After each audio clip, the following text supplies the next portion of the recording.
What if the greatest financial threat you face isn't a market crash, a recession, or even government incompetence, but a silent mechanism operating in the background every single day, quietly pulling value out of your pocket without you ever noticing?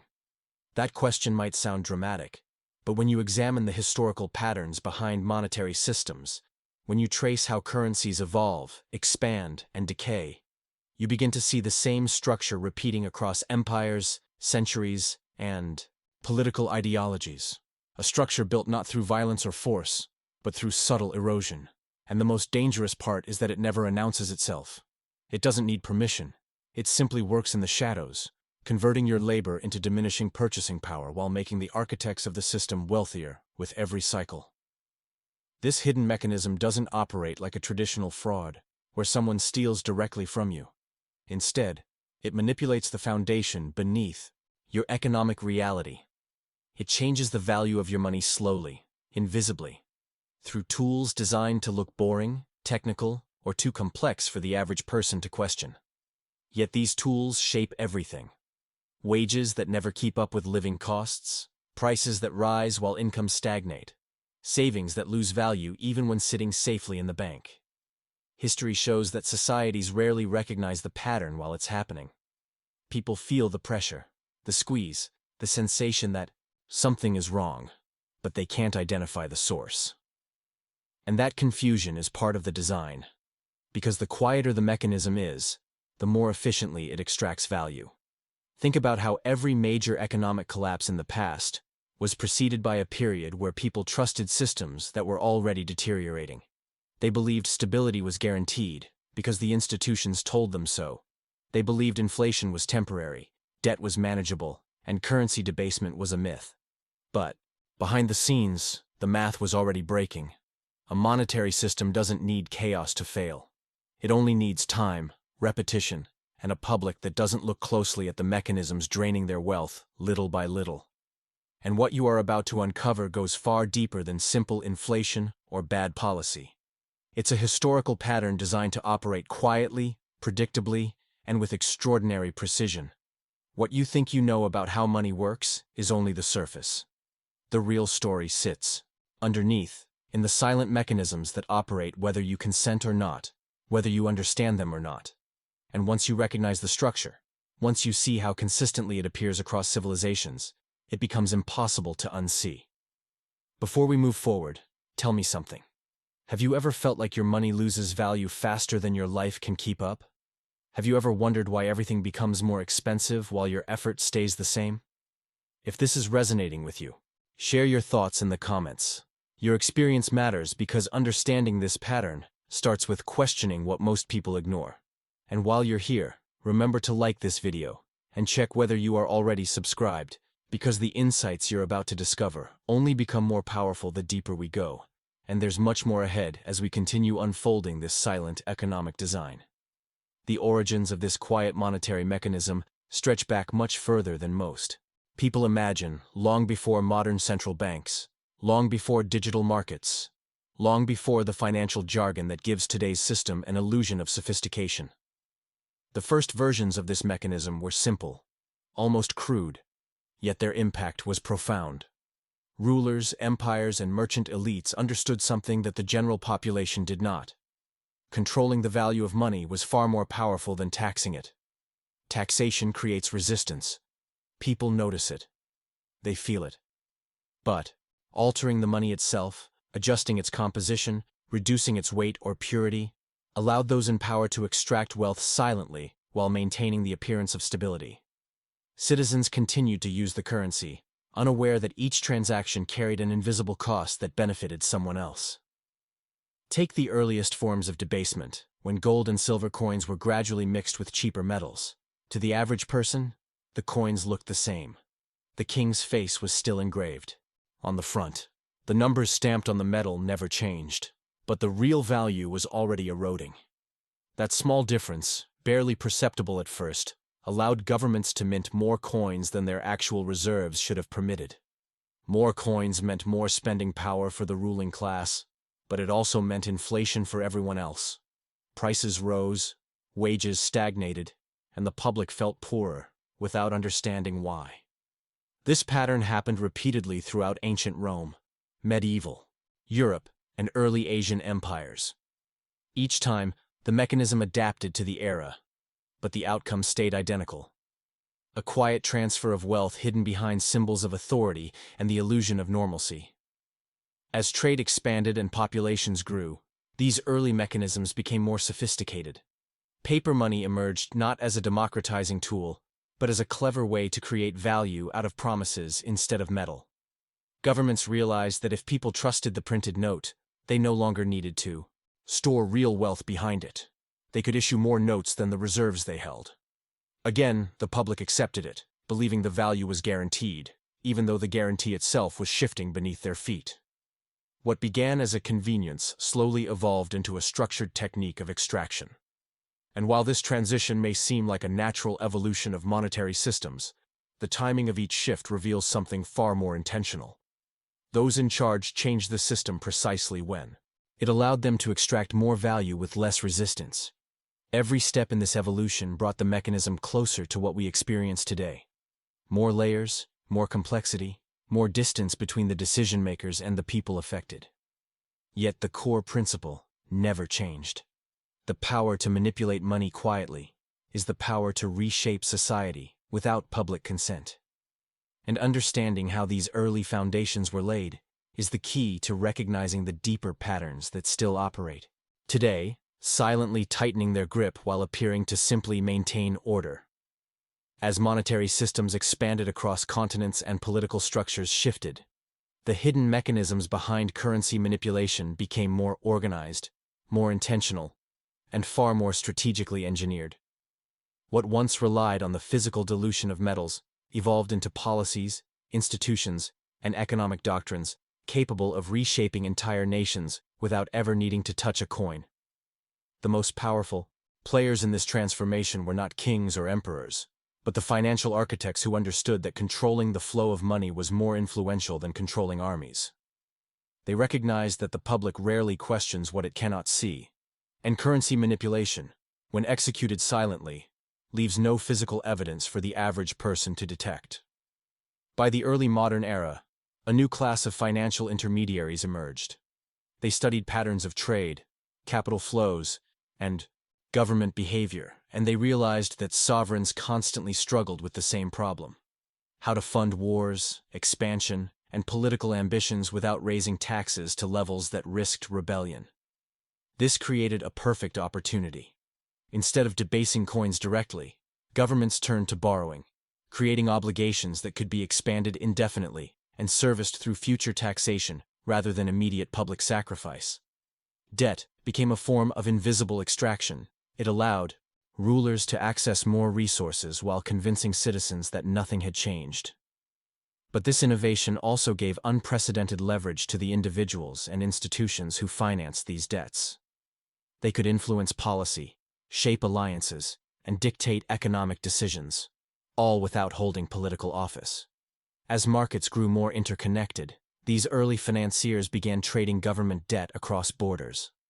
A loan that originated in one empire might be sold to investors in another, making the debt so widely distributed that no single government could default without risking international financial collapse. This interconnectedness was not accidental. It was designed to make the system self-protecting.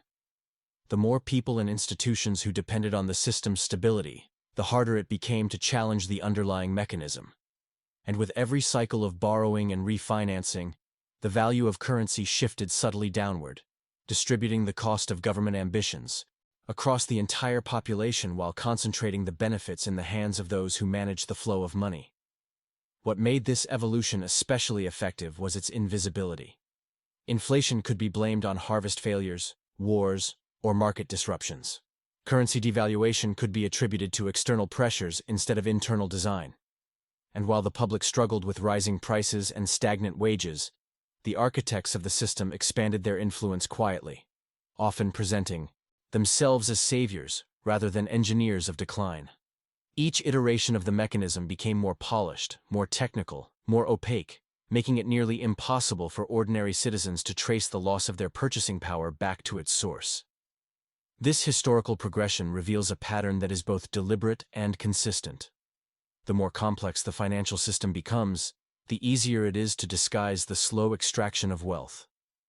And by the time people realize what has happened, the mechanism has already adapted, strengthened, and embedded itself deeper into the structure of everyday economic life. As the centuries progressed and financial systems became more sophisticated, the quiet extraction of value evolved into an extraordinarily precise mechanism. Modern economies now operate through layers of policies and instruments that appear technical, neutral, or purely administrative on the surface, but their real purpose is far more strategic. These mechanisms work in silence, adjusting the economic landscape just enough to influence behavior without triggering alarm. They slowly shift value upward, from millions of individuals who barely notice the change to a concentrated group of institutions and decision-makers who understand exactly how the system functions. And what makes it even more potent is that it feels normal. People accept rising prices, shrinking savings, and the constant struggle to keep up as inevitable parts of life, not as the direct result of engineered financial design. One of the most effective modern tools is controlled monetary expansion. When new money enters the economy, it doesn't spread evenly. Those closest to the source, banks, financial institutions, large corporations, receive it first, at full value, before prices adjust. By the time the new money reaches the average person through wages or slow-moving credit channels, it has already lost part of its purchasing power. This process happens quietly, without announcements, without visible signatures. It is simply embedded in the system. And because it operates gradually, many never connect the erosion of their financial stability to the mechanism that caused it. They blame themselves, their jobs, the economy, or global events, not realizing that the structure itself is designed to thin out their resources over time. Another subtle mechanism lies in how interest rates are managed. Rate cuts appear to stimulate the economy, making borrowing easier and encouraging spending. But every cycle of artificially low rates pushes people into riskier behavior. They take loans they wouldn't otherwise take. They invest in assets they don't fully understand. They chase returns because saving no longer feels safe. Meanwhile, institutions with access to sophisticated models and insider networks position themselves ahead of each monetary shift. They accumulate assets while prices are low and sell before instability ripples through the system. The public experiences volatility, but the architects experience opportunity. And this pattern repeats with relentless accuracy, always redistributing value from the unaware to the informed. Even everyday tools like credit expansion play into this silent extraction. Consumers are encouraged to extend themselves financially, to live on borrowed money, to sustain lifestyles through debt that feels manageable at first, but grows heavier as conditions change. What begins as convenience becomes dependency. And dependency is profitable for the system's designers, who earn through interest, fees, penalties, and the perpetual cycle of refinancing. All of these elements operate under the surface, shaping the economic environment without ever revealing the true intentions behind their construction. These mechanisms persist because they blend seamlessly into the rhythm of modern life. Nothing feels abrupt, nothing feels unnatural, but the loss accumulates, slow enough to escape daily awareness, yet powerful enough to reshape a generation's financial future. And understanding this dynamic requires acknowledging how much of your economic reality has been engineered by decisions you never saw and policies you never voted for. If this resonates with your experience or reveals something you've always suspected but couldn't articulate, share your thoughts in the comments. Your perspective adds depth to this conversation and helps expose a mechanism that depends on silence to survive. Behind every modern monetary system, there is an architecture built on layers so deeply embedded that most people never notice the gears turning. These are the invisible structures that guide the flow of wealth, shaping who benefits first, who absorbs the hidden costs, and who remains unaware that a transfer has even occurred. What makes these mechanisms so powerful is not the complexity of the models used to justify them, but the psychological distance they create between the public and the true source of their financial struggles. People see rising asset prices and assume the system is working. They see expanding credit opportunities and assume prosperity is increasing. They see economic growth statistics and assume progress is shared. But beneath these comforting narratives lies a coordinated system of incentives designed to funnel value toward the institutions positioned at the top of the financial pyramid. Consider how money enters the economy today. It flows first into sectors that already have disproportionate influence: large corporations, investment banks, and government bond markets. These entities receive capital at the lowest cost, often before any market reaction occurs.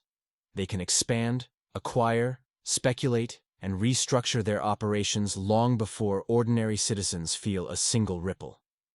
Only after these players have made their moves does the new money begin circulating through wages, consumer credit, or delayed price changes. By then, the advantage is already locked in. This isn't accidental. It is the result of a system designed to reward proximity to monetary creation rather than productivity or contribution. And year after year, cycle after cycle, the gap widens because those at the top accumulate the benefits while passing the hidden costs onto those further down the chain. Asset inflation is another quiet gear in this invisible machine. As new money enters the system, it raises the value of assets like real estate, stocks, and commodities. For those who already own these assets, wealth seems to grow effortlessly. Their portfolios rise, their equity expands, and their influence strengthens. But for those who don't own assets, the effect is the opposite. Homes become harder to afford. Investments become out of reach. Cost of living increases without corresponding increases in income. The mechanism traps people. By the time they can afford to participate, the prices have already inflated beyond their reach. And once again, the system has shifted value upward, rewarding ownership and punishing late entry. The most subtle element, however, is how these mechanisms shape public behavior. When wages fail to keep up with rising prices, people turn to debt to fill the gap. When saving feels pointless because money loses value, people are pushed toward riskier investments. When asset prices surge, people rush in out of fear of being left behind. Every reaction creates new opportunities for the system's architects. They profit from fees, interest, volatility, and the constant churn of people trying to keep up with a game designed to move faster than they can. And since these forces operate without explicit coercion, the system expands without resistance, absorbing each generation's hopes, energy, and labor into a structure built to reward the few while appearing neutral to the many. These invisible gears turn continuously, shaping economic reality while remaining hidden behind the appearance of normality. And understanding their impact is essential to uncovering the deeper pattern operating within this quiet monetary design. The endurance of these monetary mechanisms across centuries raises a crucial question. Why do they persist? Even when societies change, governments collapse, and economic ideologies shift from one extreme to another? The answer lies not only in the technical structure of the system, but in the human incentives that reinforce it. Every era has produced a class of individuals and institutions that benefit from controlling the flow of money. Whether they were ancient treasurers, medieval bankers, industrial financiers, or modern central planners, their power has always come from the same source: the ability to influence value before the public recognizes the consequences. And once that power is secured, it becomes self-perpetuating. It reshapes laws, policies, and social narratives in its favor, embedding itself so deeply that it feels like part of the natural world rather than something built and maintained by human hands. Governments cling to these mechanisms because they offer a way to fund ambitions without directly confronting the population. Raising taxes is unpopular. Cutting spending is politically dangerous.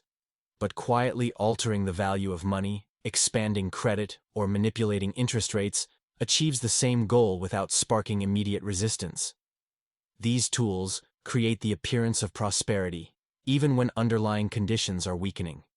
They allow leaders to postpone consequences, to promise benefits they cannot truly afford, to maintain stability while shifting the costs onto future generations. And while the long-term effects can be devastating, the short-term rewards are too appealing for most political actors to resist. Financial institutions benefit for a different reason. Their profit model is rooted in asymmetry. They gain from volatility, from credit expansion, from asset inflation, and from the steady erosion of purchasing power that pushes individuals toward borrowing and investment products. The more complex the system becomes, the more dependent the public grows on intermediaries who claim to understand it. Complexity becomes a tool of control. If people believe the monetary system is too intricate to grasp, they relinquish the responsibility of understanding it, and by extension, the power to question it.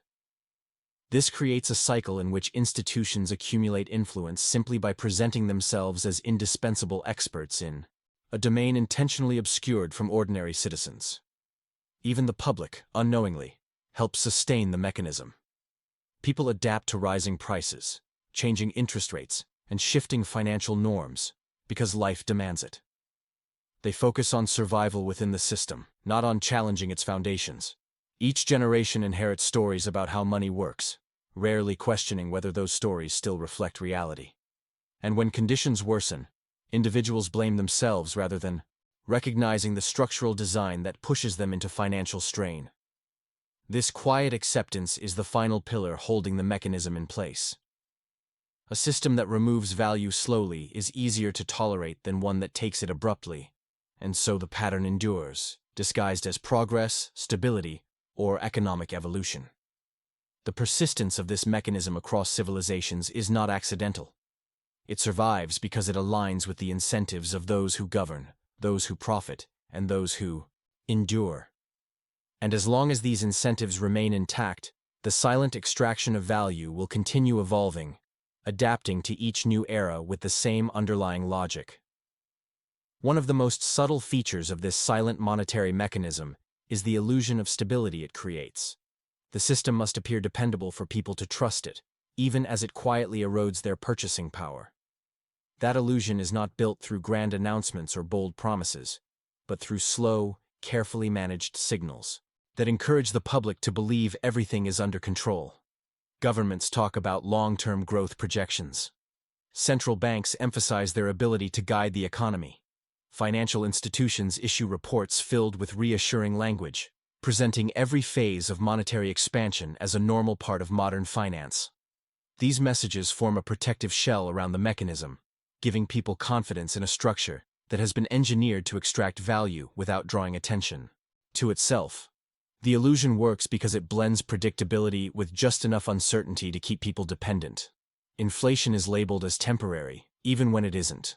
Volatility is blamed on external events rather than internal design. When the system wobbles, experts appear instantly on television to explain why the public should remain calm. They present models, charts, and theories, all suggesting that the situation is manageable. But none of these explanations address the underlying pattern. Instead, they reinforce the belief that the system is too complex for ordinary people to question. Complexity becomes a shield. It ensures that even when individuals feel the pressure of rising costs, shrinking savings, or stagnant wages, they don't connect those experiences to a mechanism deliberately structured to produce them. A critical part of maintaining this illusion is the strategic use of data. Numbers become narratives. When wages rise slightly, headlines celebrate progress, even if inflation outpaces those gains. When markets recover after a drop, commentators frame it as evidence of resilience, ignoring the broader trend of value flowing upward. The system doesn't need to hide its actions, it only needs to frame them. As long as the public believes that economic challenges are temporary or unrelated to monetary design, the mechanism remains protected. People continue working harder for money that buys less, without realizing that the design itself ensures this outcome. This sense of normality is reinforced socially as well. Generations grow up hearing that prices always rise, that saving is responsible, that debt is manageable, that economic cycles are natural. These beliefs reduce the likelihood that individuals will question the foundations of the system. By the time someone begins to notice the erosion, the mechanism has already adapted, adjusting its methods, evolving its tools, and presenting a new version of stability to match the expectations of the moment. The illusion is never static. It shifts along with public perception, offering explanations that feel reasonable enough to quiet deeper suspicion. And it's this combination of familiarity, reassurance, and controlled uncertainty that allows the monetary mechanism to operate for decades without triggering widespread resistance. People see the symptoms, but the structure ensures they never fully see the cause. If any part of this feels familiar to your experience, or if you've ever sensed that the so-called stability around you doesn't quite match the reality you live, share your thoughts in the comments. Your perspective helps expose the quiet patterns that so many feel but rarely put into words. Living inside a silent monetary mechanism does more than reshape someone's financial reality. It subtly reconfigures how people think, behave, plan, and interpret the world around them.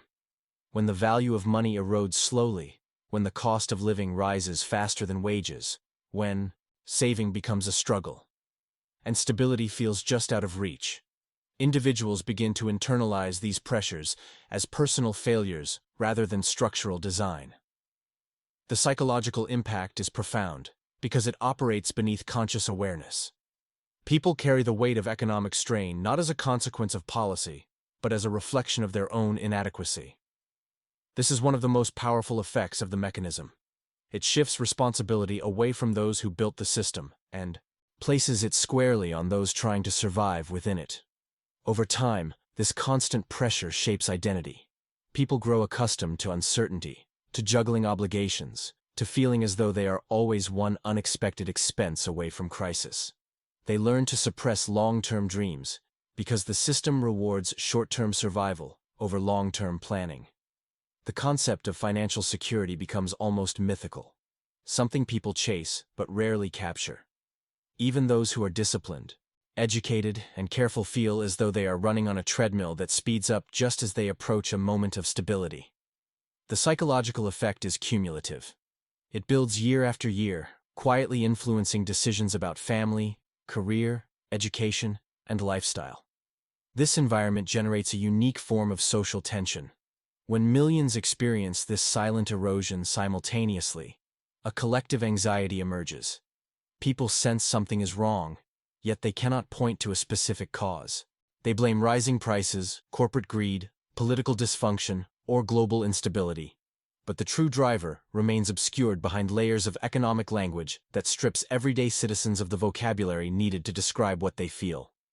Without the ability to articulate the problem, individuals internalize the experience as private frustration rather than shared structural reality. This isolation prevents collective action and reinforces the system's stability. A population that cannot define its pain cannot challenge the mechanism causing it. The social consequences spread even further. Relationships strain under financial pressure. Communities lose cohesion as economic insecurity reshapes priorities. People become more risk-averse, more distrustful, more focused on personal survival.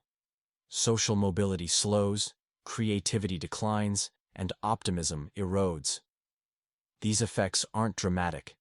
They accumulate quietly, shaping a society that feels increasingly stressed, divided, and fatigued. And because the mechanism operates silently, the emotional toll is often dismissed or misunderstood. Individuals feel the symptoms deeply, but rarely connect them to the underlying pattern of monetary extraction shaping their lives. Eventually, this quiet pressure influences culture itself. People grow up believing instability is normal. They accept that housing will always be unaffordable, that wages will always lag behind prices, that debt is unavoidable, and that financial struggle is a natural part of adulthood. When expectations shift downward for long enough, resignation replaces ambition. And within that resignation, the mechanism continues operating, feeding off a population that has been conditioned to accept discomfort as an unchangeable part of modern life. As every silent monetary mechanism moves through its natural lifespan, there comes a point when the internal tensions grow too large to contain. The system may appear stable on the surface, but underneath, the pressures accumulate. Rising debt loads, stagnating productivity, expanding credit dependency, and widening inequality.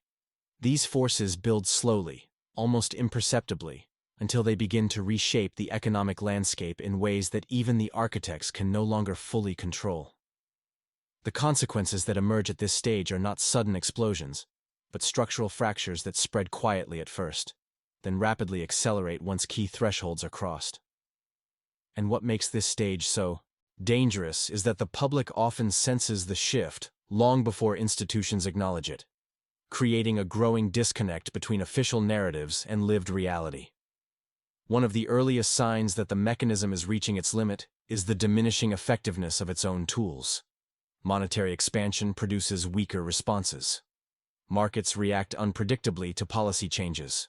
Interest rate adjustments fail to generate the outcomes they once did. The system becomes increasingly sensitive, requiring more extreme interventions to achieve the same short-term effects. Each new adjustment patches the surface temporarily, while deepening the underlying instability. It is at this point that the silent extraction mechanism begins working against itself. Instead of generating controlled flows of wealth upward, it starts to distort the entire structure, making it harder for households, businesses, and even governments to maintain a sense of equilibrium. Another consequence is the widening gap between asset prices and real economic value. When monetary expansion continues for too long, prices break away from fundamentals. Real estate becomes unaffordable. Stock markets inflate beyond realistic earnings expectations. Debt-fueled consumption replaces organic growth. These distortions create an illusion of prosperity while masking the deterioration underneath.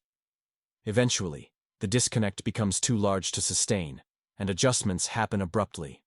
When corrections occur, they ripple through society unevenly. Those positioned closest to the mechanism can absorb the shock or reposition. Those furthest from the center feel the full impact, often losing the little stability they managed to build during the preceding years. Over time, these pressures feed into social and political fragmentation. People begin to question why they feel increasingly exhausted in a system that claims to be growing. Trust in institutions erodes as the gap between official explanations and personal experiences widens. Political movements gain traction by promising to dismantle or reset the system entirely, often without understanding the depth of the structural issues involved.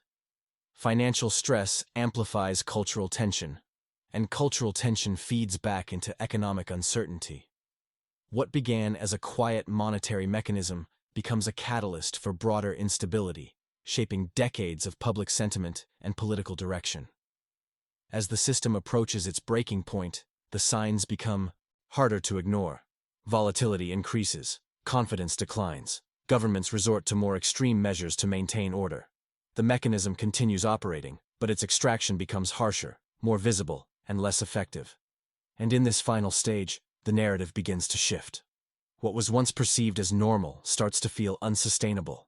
People recognize patterns they previously overlooked.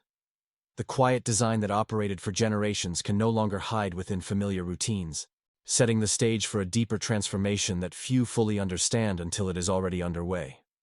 At this point, the pattern behind the quiet monetary mechanism becomes undeniable. The structures, the tools, and the strategies that have quietly siphoned value for centuries converge in ways that touch every aspect of economic life. Debt levels reach historic highs. Currency manipulation leaves tangible traces in prices and wages, and social tension spreads through communities and institutions alike. The system that once operated almost invisibly now demands attention, revealing its influence in full view. But understanding it is not about panic.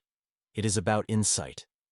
Those who recognize the mechanisms gain the ability to navigate them with awareness, and those who remain unaware continue to participate in a cycle that redistributes wealth and power without their consent. The final stage is not only about structural limits, it is also about human behavior. Governments struggle to maintain the illusion of control as citizens feel the pressure of hidden extraction. Markets respond unpredictably, creating opportunities for those positioned closest to the source of money creation while widening the gap for the average person. Trust in institutions erodes further, and the gap between lived reality and official narrative grows into a chasm.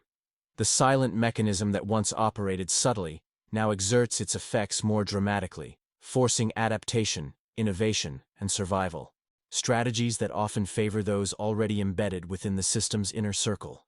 Every decision, every policy, every financial innovation at this stage reinforces the cycle, perpetuating the upward flow of advantage. Understanding this stage also requires recognizing the psychological impact. People feel frustration, anxiety, and uncertainty while struggling to keep up with rising costs, stagnant wages, and complex financial requirements. Yet the true cause remains hidden, producing an almost reflexive acceptance of hardship. This is where awareness becomes the most powerful tool. By recognizing the pattern, by tracing the flow of value, and by questioning what is presented as natural or inevitable, individuals gain insight into forces that were previously invisible.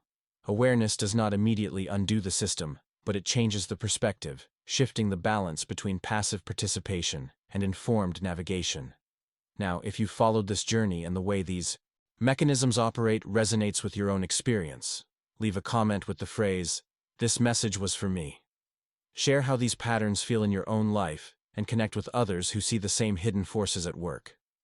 Hit the like button if this insight has shifted your understanding, and make sure you're subscribed to this channel so you can continue exploring the deeper truths behind financial systems, historical patterns, and the structures that shape the modern world. And while you're here, there's another video that complements this one perfectly. Click over and continue with me to see how these patterns are shaping the future in real time. Awareness is the first step toward understanding, and the journey doesn't end here.